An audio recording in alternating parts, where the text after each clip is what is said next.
on YouTube, and I think we're live everywhere now. Okay.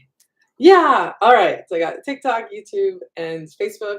And again, if you're can't catch the live on one platform, it'll be on, especially on TikTok, where it will erase. You can catch it on YouTube. So again, I'm Christina Kerb. I'm a nutritional therapy practitioner, holistic nutritionist. I specialize in helping people with autoimmune disease, but specifically, I like helping people with hidradenitis suppurativa. And while I work with people with all sorts of chronic illnesses, the reason I'm so passionate about helping people with hidradenitis suppurativa is because I have hidradenitis suppurativa. I've had it since I was 13 years old. And for the last few years, I've been in remission to the point where I was able to even like tattoo over my areas, over my scars.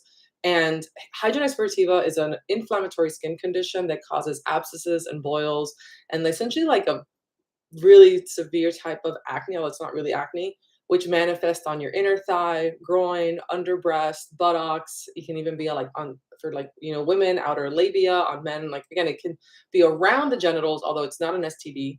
It can affect the chest or the back or the scalp, but it's extremely painful. It is debilitating, and it can be embarrassing because it does surround, private areas. So there's a stigma surrounding it. It's not an STD. It is not because you're dirty. It is not due to body size, because people of all shapes and sizes have this condition. And, while there is no cure, there is management. And unfortunately, there's a lack of education, even amongst a lot of, there's definitely doctors that specialize in HS, but a lot of other doctors don't know. So people go to doctors and they're told horrible things like, oh, you have staph, you have MRSA, you have this, like you need to wash better. And that's traumatizing, especially considering that this condition tends to manifest around like preteen or or puberty. So, oh my gosh, imagine telling like a 13-year-old girl that like, you know, you have this skin condition like on your inner thigh because you're fat and you need to wash better. Hello, trauma.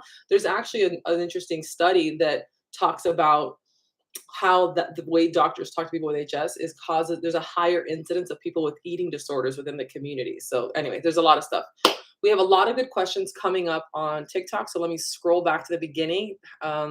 Bear with me as I try to get to your questions, okay? All right. Muggsy says, is it true that mental health trauma can cause HS?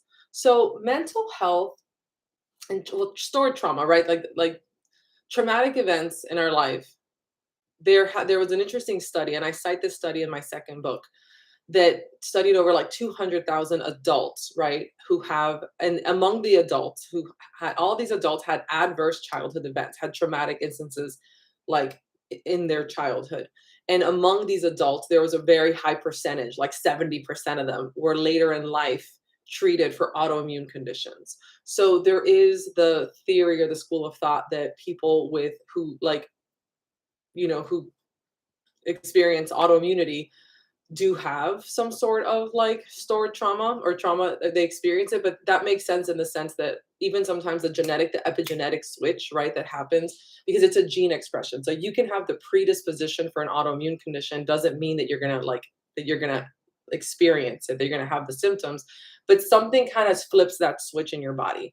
And oftentimes you'll hear people saying, well, people especially who develop stuff later in life, like I have people who will tell me that they developed HS later in life after a bad divorce or a loved one dying or a car accident.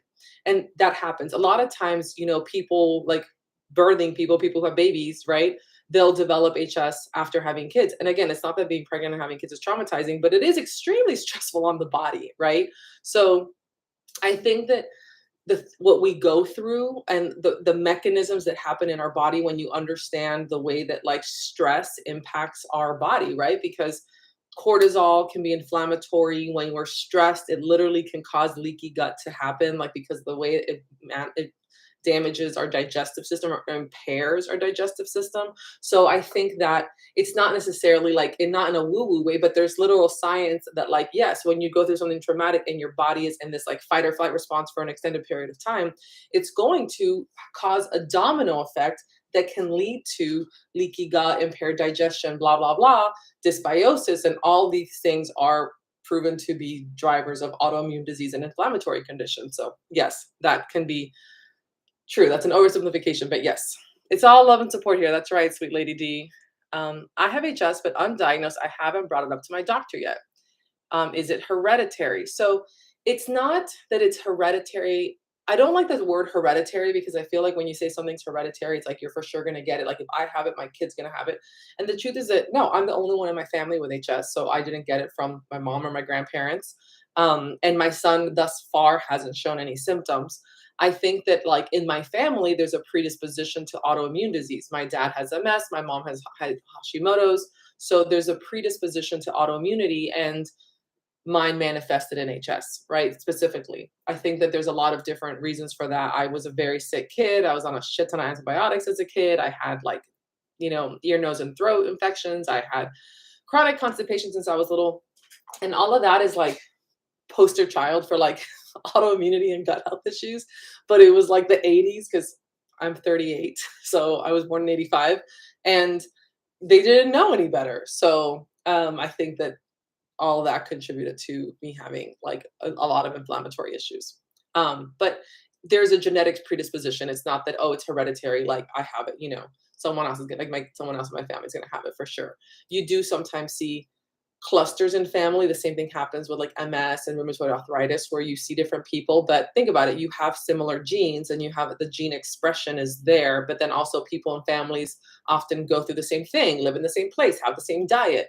So those are the things that can trigger it, right? And you guys have those things in common as well, if that makes sense. So for me personally, since I do believe that the overuse of antibiotics in my childhood and the diet I had as a kid that was like, just foods that didn't work for me, all of that contributed to my autoimmunity. I did the opposite with my son. Like I'm super lucky. He's 10 years old. He's only needed antibiotics once. Whereas I was on antibiotics like since I was 8 months old, probably 2 to 3 times a year my whole life. So his gut is pristine, I hope. I've had HS since I was 12. Yeah, onset is very common to come. Mine was about when I was 13. So some people do get it younger. And I do believe that people who manifest HS when they're very young can often, like it can be a little harder, like to control it, right? Because I have worked with a few people who've had HS since they were like toddlers. But for most people, it happens during a hormonal shift. So puberty or even later in life, like during menopause or after pregnancies or hysterectomies. Do you think Vicks Vapor Rub helps with flares? I'm so tired with this condition. Simply Jojo replies, Vicks does help with flares. Oh, I lost it. Maybe not right away, but I find that it soothes the pain. Yeah. So, I personally never saw a lot of benefit with Vicks. I tried it, believe me, because I'm Cuban. So, like, remember my big fat Greek wedding where he was like Windex on everything? Yeah, that's for Latinos. That Vicks is our Windex. We put it on everything. But personally, like petroleum jelly type products, don't help. And I think maybe the eucalyptus in there is what causes is what gives relief. I've had better luck with like tea tree oil personally was my jam because I feel like it had a drying effect. Um, but again, some people are sensitive to tea tree oil. It stings too much or whatever. There are better products coming out now. Like my magic healer, people love it. I started using it for like honestly anything. Like I got a burn on the kitchen this week and I put magic healer on it. I get a pimple, I get a sunburn, I put my magic healer on it because I just feel like it soothes things very quickly. I also have this product which is not on the market yet. My friend's making these, but this is tallow and colostrum. And this is another thing that's like I feel like soothes things very, very quickly. Hannah asked if I know anything about LS. LS is lichen sclerosis, if I'm not mistaken. And yes, LS is like a sister condition to hidradenitis suppurativa because LS manifests as like thin, like painful skin around the vulva. And there can even be like slits or cracks or like almost like cuts. And while I personally haven't experienced that, I have several colleagues and friends who do. And LS and HS can often come together. And I have worked with people who've had both. And I will say that I've seen really, really good results for LS with elimination diet, with autoimmune protocol, or even like a really clean keto. For anyone with lichen sclerosis, I highly recommend Heather Cohen. She is also a holistic nutritionist, and she had her LS led to vulvar cancer, and she has this incredible story.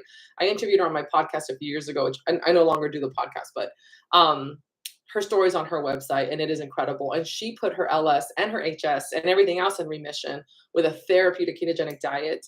Um, and she really knows her stuff, and she's very passionate. I know that, again, these autoimmune conditions that affect, either your genitals or around your genitals are really hard to talk about because people just often assume when you have anything going on down there that it's STD, and and it's not contagious. Good Lord. I was on spironolactone, worst ever. My period wouldn't go away. Oh, I'm sorry. Yeah, spironolactone, it's interesting because it's supposed to be like, I think the label uses like something with like a diuretic, but it does something with like aldosterone, like hormone metabolites. And I think that that's why for some people it does help with HS. Again, I never took it. I just, me, I like to try like, I always tell my doctor, like, give me 6 months, give me like a year to to like do something with my diet, do it naturally. And if it doesn't work, I'll come back for the medication. But I like to try natural stuff first. But again, I think medications, that's why with HS, there's no one size fits all. Like Humira isn't going to work for everybody. Spironolactone isn't going to work for everybody. Doxycycline isn't going to work for everybody. Clindamycin isn't going to work for everybody. Metformin isn't going to work for everybody. You have to find what works for you. Like for me, I do think that everyone, even if you do choose to medicate and do the medicine route, does need to like know how to eat to like, manage your hormones, balance your blood sugar, reduce inflammation. I think that that's really important. But, I get that that's not everybody's cup of tea, but that's why I do what I do. How can you get to a point of remission? Well, there's a lot of different ways to get there. Sorry, really quick. I'm gonna wipe my camera really quick here. There you go. Is that better? I felt like it was a little blurry on YouTube. It's probably because my kid touches my screen. Anyway, okay, I think that's better. So how I personally got into a point of remission and how I've helped other people get there is that first of all, we do a nutritional assessment. You have to understand what you're going at. Like, yes, there's definitely, I got into remission before I studied nutrition. And so it was like backwards for me. I did my own research and I figured it out on my own. And then I was so in awe of like how my life changed that then I went back, and that's when I became an NTP because I wanted to help other people.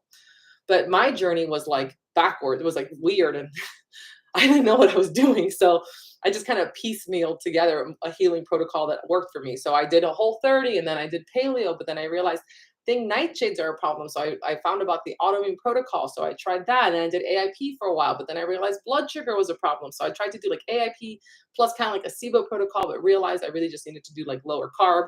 And so what I ended up finding what worked for me ultimately was like an AIP keto-ish, like a low starch, low sugar autoimmune protocol. But then I started very quickly after that reintroducing foods. And so I stayed like low carb paleo nightshade free for many years. And that's what worked for me. And I do think that that works for a lot of people with HS in the beginning as an elimination, because you're taking out dairy, you're taking out nightshades, you're removing excess sugar, you're eating more nutrient dense, right? You're doing all these things which help balance your blood sugar, regulate your hormones.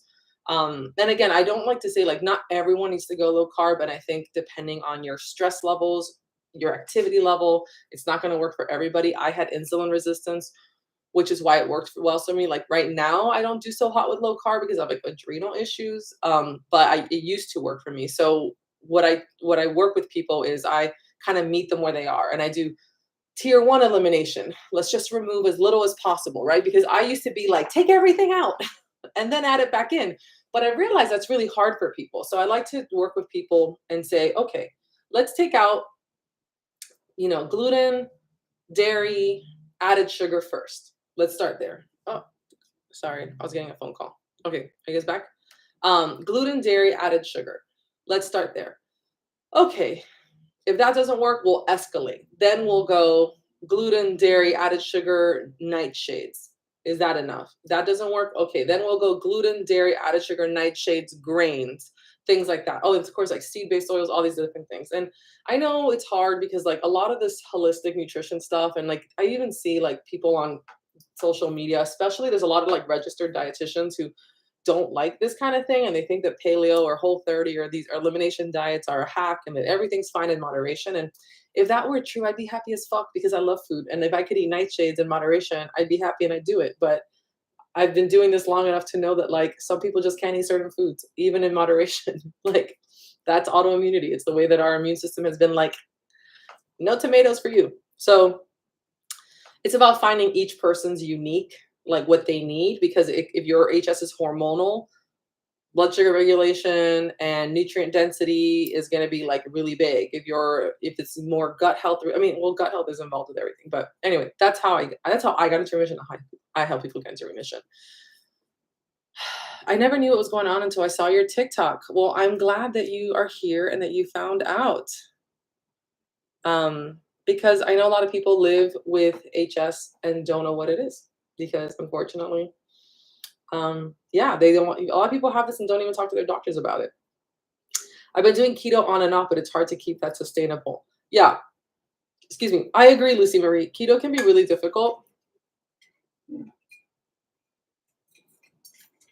but it's about like, I think especially when, first of all keto is not created equally. And even back then when I was doing keto, I wasn't doing like the keto where you're just eating a shit ton of cream cheese and mozzarella. Like I think that when if you're eating lower carb, you have to really focus on nutrient density. Like you have to be eating like different kinds of proteins, like, and adding in a lot of seafood. You have to be using like healthy fats, more like monounsaturated, polyunsaturated fats, not so many saturated fats. You have to make sure you're getting in plenty of vegetables and like low sugar fruits. But I think carb cycling works for a lot of people. So let's say if you're doing keto, but you can have like, you do like sweet potato, like every other night with dinner, like a carb up, that can also be really beneficial for like hormones. And if you're working out to like replenish muscle glycogen. I don't, I think that when people go down the keto rabbit hole, you can very quickly become terrified of like all carbs. And the truth is that like our body's just going to use it for energy. It's just about like, you can time your intake to be the most beneficial. But anyways, I think that it's important to know your body and know what works for you. Like for example, my boyfriend who doesn't have HS or anything like that, I'm fairly certain he has lactose intolerance and celiac, but he's in denial because he's also a chef. But he's been doing one meal a day. So he has a 23-hour eating window. So he's eating one meal a day, and that one meal is huge. It's like shrimp, chicken, beef sausage, turkey, protein shake, eggs, raw vegetables, hummus, and then he eats chia seed pudding with fruit. So it's this giant meal, and that's working for him. Like it's incredible. His stools are solid. He's sleeping better. His skin looks great. He's lost a ton of weight, like that he put on very quickly last year during a very stressful period in his life. And that's amazing. That wouldn't work for me though. If I didn't eat for 23 hours in a day, my body would be like, ah, my adrenals would freak out. It would actually drive my cortisol up and raise my blood sugar and raise my inflammation because I would have a stress response to that kind of fasting. And so keto can be actually like, it's a stressor on the body, which it's like working out or going to the sauna. They say it's a hermetic stress, but if you're overall already frazzled, especially like for, again, like people with periods, like people of reproductive age, it can kind of backfire. And believe me, it worked for me for a long time, and until like 2020 when my life fell apart. It wasn't just the pandemic. Like I had like a series of unfortunate events that happened that year. And it just, I can do carb cycling or like lower carb, but I can't do straight keto anymore. So if you're finding it extremely hard to sustain, try something else. You can balance your blood sugar and like reverse insulin resistance in other ways. The best thing to balance your blood sugar, people, is managing your stress. 100%.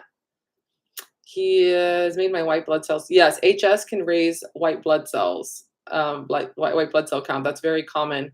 Having a high white blood cell count, having high C-reactive protein, having a positive ANA, those are all things that can come up in your labs when you have hidradenitis suppurativa. HS, my mom has celiac. She has HS symptoms, and now I know I became pregnant and miscarriage. I'm so sorry for your loss that you miscarried, Chelsea. I think that there's certain autoimmune conditions that definitely affect fertility. I think that HS, depending on where your hormones swing or what's going on there, but I would definitely check your doctor, check your thyroid, and check your hormone levels, because there could also be hypothyroidism or PCOS going on too. Thank you, Lucy. My 21-year-old daughter has this. Who diagnosed this? I would say the doctor to go to is a dermatologist, although not all dermatologists are HS experts. And I personally feel that dermatologists have the worst bedside manner. Who's with me? Jesus Louise. I've seen so many dermatologists in my life, and I feel like they're always the worst doctor's appointments I've ever been to. But I digress. You're going to have more luck with at least someone who recognizes HS with a dermatologist, because a lot of PCPs don't know what it is.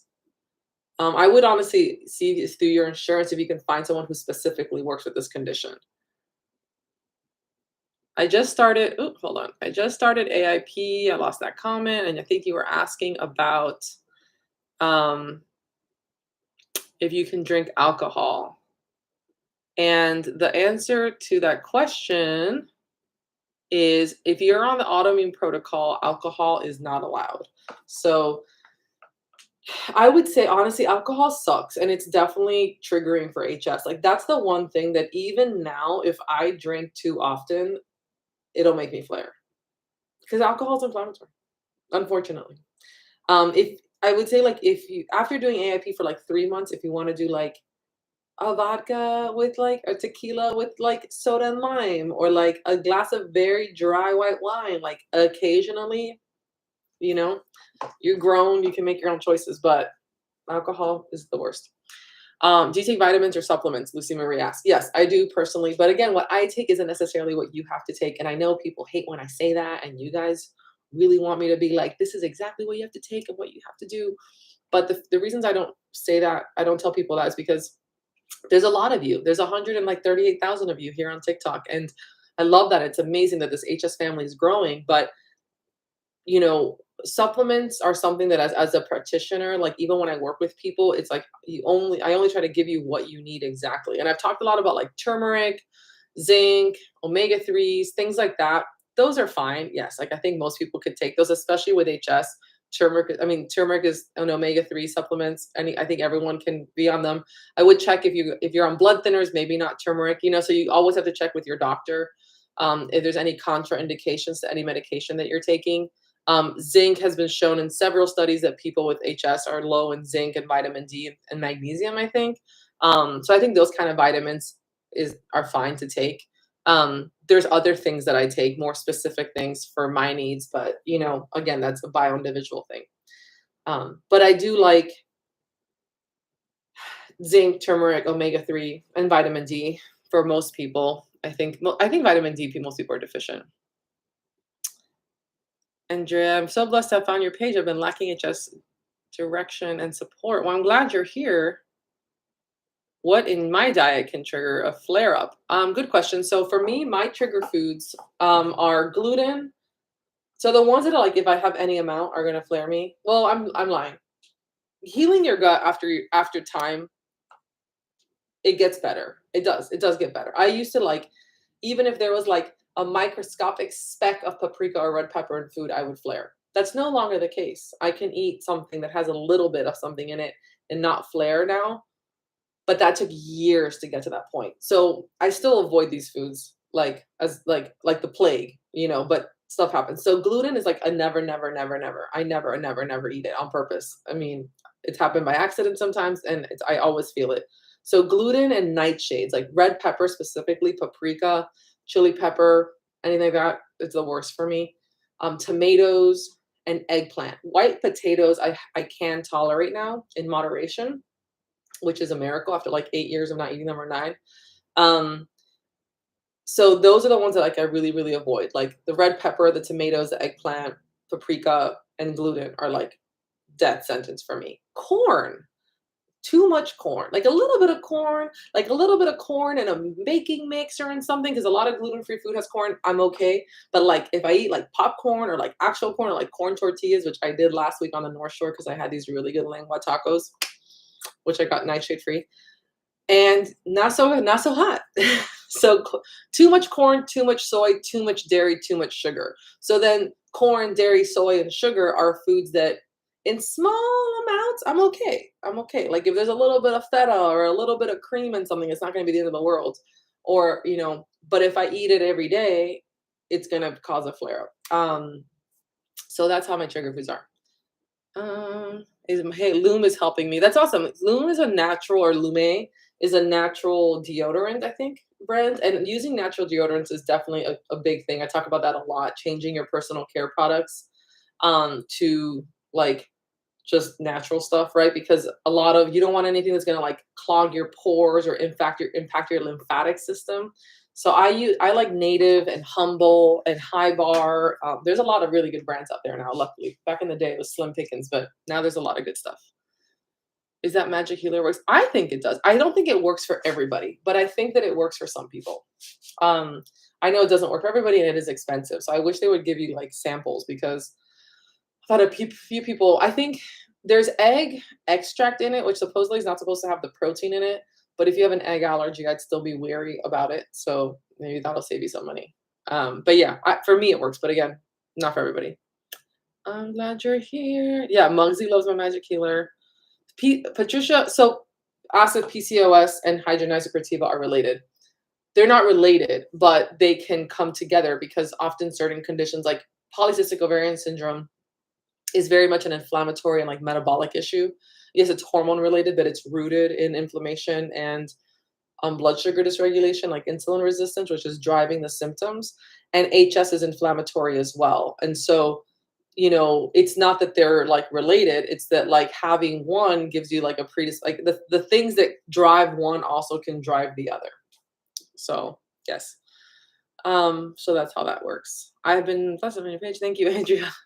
My daughter was diagnosed with HS. She's 15. What do you recommend for the dark spots it causes after? Well, one thing I would say is, definitely trying to add in anti-inflammatory, like more salmon, omega-3 rich foods, more turmeric into her diet, because reducing inflammation is actually really going to help with the hyperpigmentation um, as well as balancing blood sugar. So like, also lowering sugar intake. But topically, I just for a long time after, I just use like a combination of like tea tree and coconut oil on my skin. And I feel like it did help my scars get lighter. There are other products on the market, but I think that people with HS can have such sensitive skin that you're going to have to like, trial and error. But time, reducing inflammation and time does, heal. Sky has a constant flare up under her armpit and the pain is heartbreaking. How can I help this? So when I've worked with people who have that like one just wound hole, like especially under their arm that just won't go away, we usually have to do like a very intensive lowering inflammation and then adding in the nutrients to help the body heal. So, gluten-free, dairy-free, sugar-free, nightshade-free, making sure you're eating like a significant amount of like omega-3 rich foods, oyster, fatty fish, mackerel, salmon on a regular basis, getting plenty of protein, like clean, lean proteins. And like you need to give your body the building blocks to heal that, right? So you're going to need protein, you're going to need zinc, collagen, and topically, I would definitely try to use things that help like dry it out, keep it dry. That's the hard thing with the underarm. It's like in a lot of the areas that fold because they tend to stay like damp or moist. And just, time, but it definitely, it takes time. It takes time. The people that I've worked with have had that type of flare. It can take like 4 months to heal, but if you stay consistent, it should heal. Someone asked if I think Cosentix will work. I don't know. I don't have a lot of what's the word? Experience with prescription stuff because I don't take it and I don't prescribe it because I'm not a doctor. I'm a nutritionist. But that's something to talk to your doctor about. I feel at such hopeless place with HS. I hope something works for me soon. Sav, so I think that like when it comes to that hopelessness feeling, and I get it because I've been there, like there's such a mindset piece, right? When it comes to healing. And I always talk about like you can't heal something that you hate. And I know that's really hard to say with HS, believe me, I know. But like, or like your body in general, like you can feel neutral about your HS and your scars and your affected areas, but overall loving your body enough to like take care of it and do the things, to take care of it. And I feel like switching that mindset to not being like, this is happening to me, like you are the driver, like you are the captain, you are in charge, because I think that when we tell ourselves and repeat ourselves the narrative that we're just like, this thing that happens to me, I think that we're opening up ourselves and like inviting from the universe to like that, oh, fair game, they're not driving the boat, so something else is going to. And for me, and I know that not everyone has this mindset because everyone's so different, but changed my diet in a time in my life where I felt completely out of control. I had a baby, I had an 18-month-old, and we were leaving San Diego, which I loved, and I was happy there, and I had a great group of friends to move to Hawaii because my ex was active duty military, and we were living in a hotel room, and I was depressed and I was miserable, and my HS had gotten so bad, and I was weaning my son, I was starting to wean him, and I felt like hopeless. And I felt like I had no control over anything that was happening to me. And I decided to take control. And, the one thing you can always control is what you eat, like what you choose to, what you put in your mouth. And I felt like I needed to have a say in something, which when I was talking about picky eaters with kids the other days, and that's why I said, when you have a picky eater, give them options because everyone likes to have options and choices about what they eat. And so that's why even when you have a kid who's a picky eater, you give them options. You say, okay, you get to pick what you eat. You come to the grocery store with me, you're going to pick a protein, you're going to pick a vegetable, you're going to pick a fruit that you're going to eat this week. And you can pick it, but whatever you pick, you have to at least try it. Same thing happens for adults. You give yourself options, but you have to choose. And for me, like making the choice to be like, I'm going to put my health first, I'm going to put myself first was life changing because up until then it was always like martyr. I was almost like a martyr, almost like I like completely gave myself into motherhood. I was like, I never slept. I breastfed my son exclusively, so his dad couldn't like feed him or soothe him ever, and it completely ruined my health those like 2 years postpartum. So that decision to be like, I got to take care of myself, or I'm not going to make it to raise this kid. Um, and it took really big changes and it was really hard, but it paid off because then I was able to feel better and stronger and be a more present mother. So I know it's hard for people to be like, I'm going to put myself first. I'm going to do the things that I need to do, like my family. And when I was doing AIP, guess what? That's what we were eating because that's what I was cooking. And like, everyone did AIP with me. If they wanted other food, they could eat their rice and their whatever, elsewhere. But what I was making was for my elimination diet. And it worked out. And side effect, the rest of the family got pretty healthy too. So I know it sucks, but you are in control. Just remember that. We are the masters of our own destiny. I have tunneling. Yeah, I had tunneling too. So again, when it comes to, there isn't anything like specifically for tunneling. It's just over again, reducing inflammation, healing the gut, giving the body the nutrients it needs to heal. So like again, I really cannot say enough how much yeah, the diet changes changed my life. It's crazy. Because I had stage 3 on my inner thigh and groin, and I had a shit ton of tunneling. And I had like 12 to 16 active flares at any given time, you know. Um, I take high dose Ferronictin for my hyperaldosteronism, but it's also prescribed low dose for acne. Yeah, that's right. Hey, K-Bay. Right, definitely. So I know that there's an aldosterone, which is I think also why it works for HS because I do think that the aldosterone, the way it plays with HS, and I've actually know that when I did a Dutch test, which is a hormone test, all my hormones were fine except my aldosterone. No, not my aldosterone. The other one was high. I can't even pronounce it. It starts with an E. But it's one of those metabolites that's like not cortisol, but or whatever, or not testosterone or progesterone or estrogen, but one of the other ones. Ashley, what do you recommend if I can't afford your course? So the course is a 4-month course. It's really intensive. I mean, and again, the reason the course is what it is because it has a lot of resources and it took a lot of time to make it. But all the information is out there. if you don't want to do the first of all, the course has a payment plan. So if you can't do the upfront, it's you can either do 75 a month for 4 months, or you can do the upfront payment, which is like 200. But if you can't do the course, there's free stuff. Everything's out here. Everything exists. All the resources you need exist among my platforms for free. Either my playlist, I have endless videos on TikTok, on Instagram, on YouTube. I have a website, thecastawaykitchen.com, with hundreds of recipes that are totally free, and articles about, AIP. There's shopping lists. There's AIP keto. There's shopping lists for them, for Target, for Costco. There's the stuff is out there, but you have to do the legwork of seeking it out, finding it, and organizing it yourself, printing out the recipes. You can make a binder for them. You can you can Pinterest board. I have Pinterest where you can save all the stuff. The course is what you pay for it, because if you want the hand holding, the videos that explain it, that break it down, the list, the specific list, the meal plans, all that, right? But if not, the free content exists. And again, I only put out the course, was it last year? Because people kept asking for, they wanted it. They wanted the step-by-step.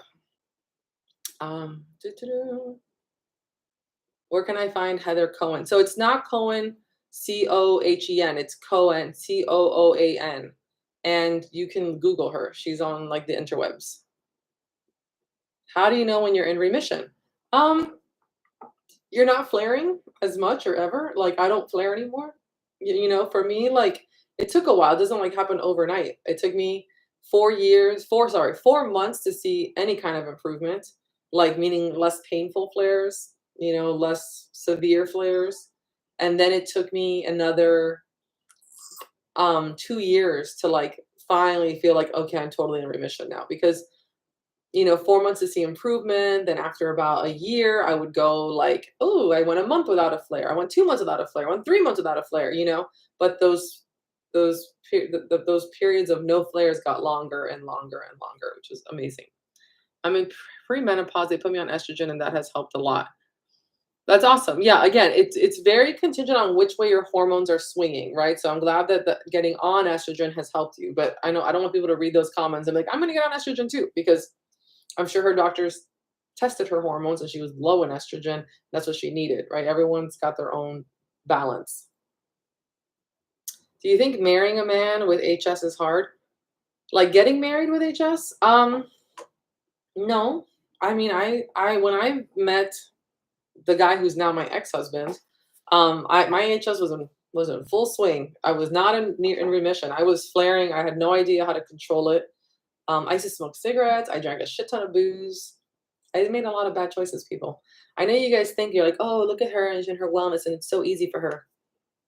I was a chef and a party girl. I used to work in kitchens and get out and chain smoke my cigarettes and fucking drink till like 3 a.m. and do other things that I wasn't supposed to be doing. And Denny's at like, 4 a.m. wasted, getting like, what was it that we used to get? The fries, the cheese fries. I mean, shit, my life was like I was young once, and I made all the bad choices, which I'm sure exacerbated my symptoms. But so I get it. It wasn't like I was always this like woo-woo healthy person, So I get that it's hard, But anyways, when I met Justin, I met him at a club in Miami at Vagabond, dancing in the wee morning hours. And so the guy I had dated before him, we had a very like intense physical relationship. And it's interesting because with Ryan, we never addressed my HS. I didn't talk about it. He didn't talk about it. We didn't talk about it. But it was a very like physical relationship. And that was the guy that I dated for like 9 months. And then it was a very like, intense relationship that just he was a psychopath. And so I broke up with him. And then didn't really expect to meet anyone for a while, but I met Justin. He was a really nice guy, whatever. And for him, I'm like, we're going to take it slow. So we actually dated for about 2 to 3 months before we were intimate together. And I just told him, like, when we were like, okay, I'm ready to have sex, I was like, listen, I have this skin condition. I don't know if you've seen it. Cause he'd obviously like hung around when he slept over and stuff. We just hadn't had sex. And I just told him, like, I have this skin condition. It's not contagious. Like, let me know, like, whatever, I don't know. And he didn't care. He actually had like keloids that he would get like on his chest and his shoulder. He's like, I don't care. I have this shit, you know? And that was it. And he didn't care. And then when I divorced Justin last year and I started dating again, although I am in remission, I still have scars. And even with the tattoos, like the place where I don't have my scars covered up is under my breast, and I have pretty significant scars there. Um, and I would just tell them, like if I hooked up with someone, I'd be like, hey, just so you know, like these aren't bruises, they're scars. And so, you know, and then they ask from one, I'm like, oh, it's a skin condition I have, you know. Or someone asks about my tattoos because I literally have tattoos like on my bikini line, like in my hoo-ha. So people are like, oh my God, crazy tattoos. I'm like, yeah, they're covering up scars from this like autoimmune skin condition. It's like in remission, but you know, and that was it. And so, and with Nick, who I've been with now for a while, like a year, and I explained to him what it was. And because I have flared since I've been with him, because I have been nightshaded and glutened in the last year and had like a little baby flare. And it was actually a good opportunity when I did flare to show my current partner, like, hey, let me show you something because you met me when I was in remission, but shit might change. What if we're together forever? And when I get older and I have to go through like menopause, what if it comes back in full force? So this is what we're dealing with, and he doesn't care, you know? So yeah, I don't know. You just talk about it. And again, you should join my HS and intimacy group because this is what we talk about. Tammy asks, what is LS? It is lichen sclerosis. My HS was suppressed for 3 years, came back with pregnancy. That's really common. My HS went bananas during pregnancy. Unfortunately, that can happen. I would recommend you can do the autoimmune protocol while pregnant. It's extremely nutrient dense. Just focus on eating a lot, like eat a lot of sweet potato, eat a lot of greens, eat a lot of protein, like, you know, eat a lot of fats. There's a plenty of people who've done AIP through pregnancy and shared it online. It's, you know, make sure your prenatal is gluten free and doesn't have nightshades in it. See if that helps. But also just know that like post pregnancy, it might, the hormone roller coaster is rough, but it should level out again.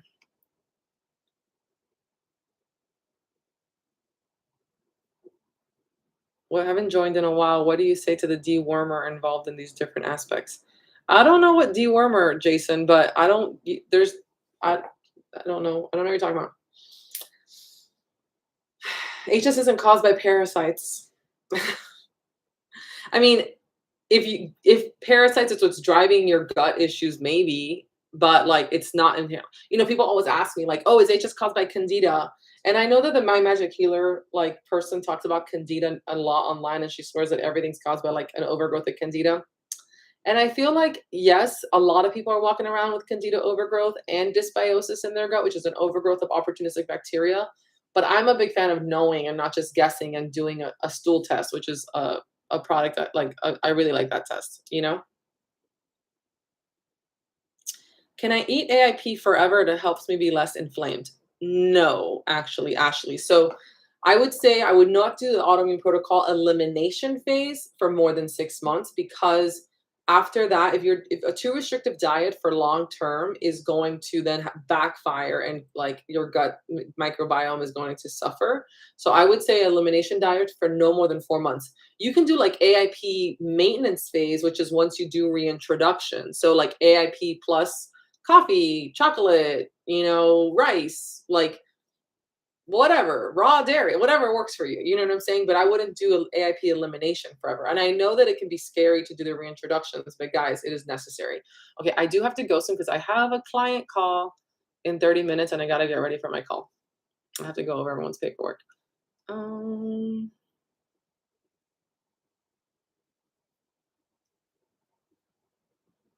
oh, hold on. Sorry.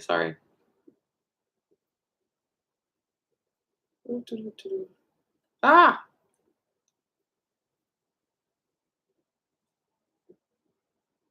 talk more about reversing insulin resistance at PCOS along with HS so you know.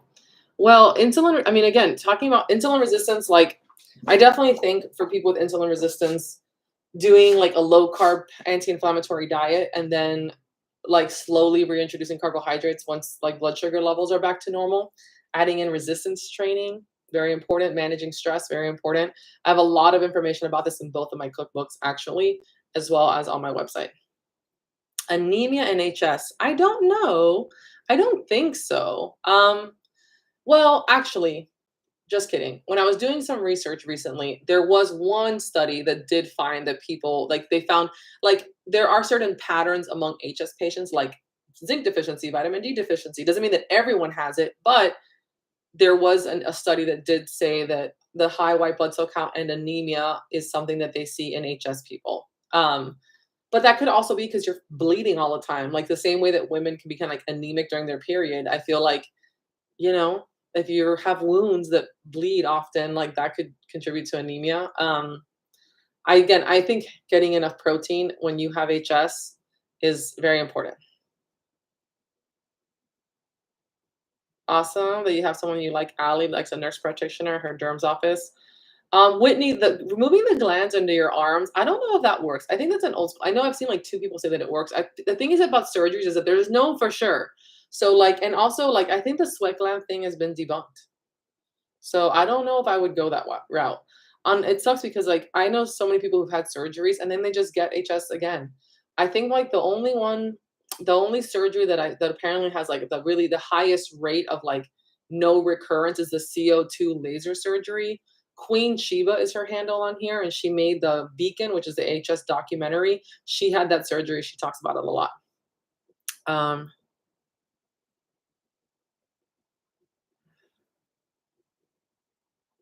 Food bothers me, too much sugar and carbs, but the thing that helped me the most is laser hair removal. Again, that works for some people, not for others. But yeah, I mean, it's definitely, I think that if you're stage one, and I feel like for young people, that's a good way to go first, try that out because, you know, obviously it'll be easier. Well, Kendall asked, how do you know if your HS is linked to hormones or gut health? Well, they're all kind of linked, right? So like even your gut health is going to impact your hormones because you actually metabolize it like excess hormones and stuff like that in your gut health and like thyroid anyway.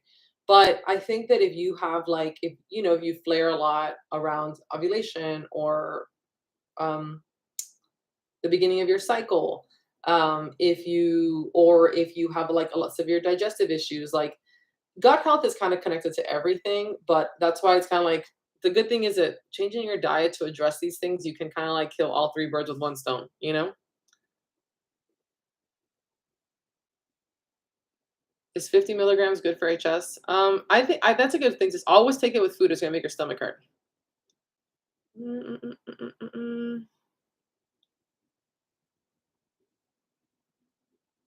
Oh, you're welcome, Jody. Um, Ashley stopped eating red meat and limited dairy. I don't know if it's helping, but I'm gonna keep going. Personally, I don't think red meat's a trigger. I think that like I mean, I think if you have like insufficient stomach acid, maybe, but I think that like, you know, but if it's helping you, it's helping you. So do your thing. Mindfulness is a huge thing.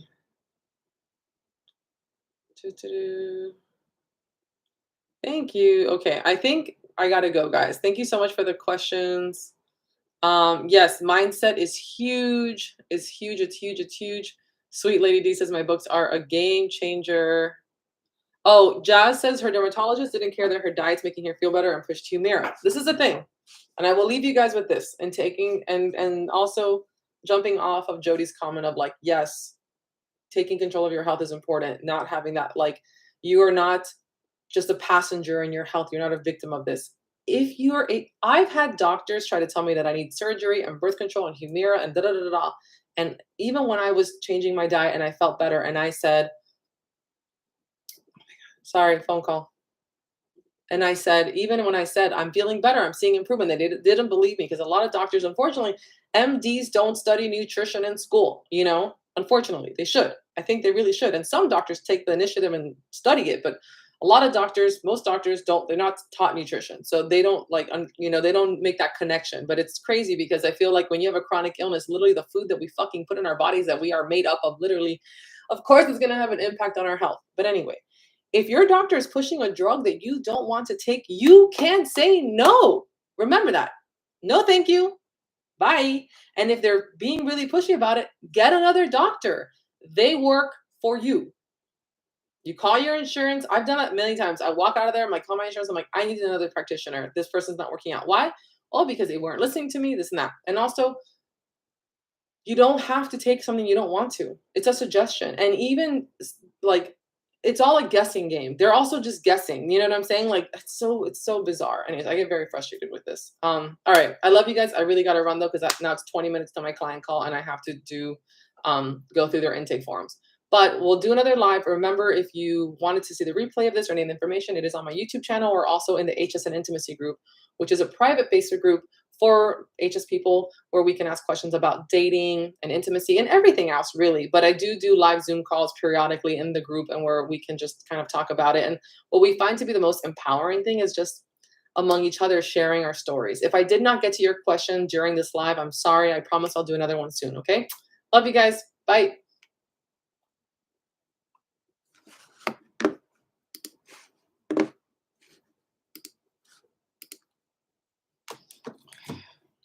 So hot.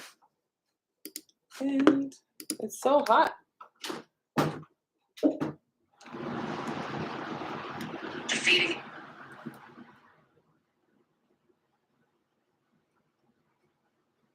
Sorry, I was live streaming.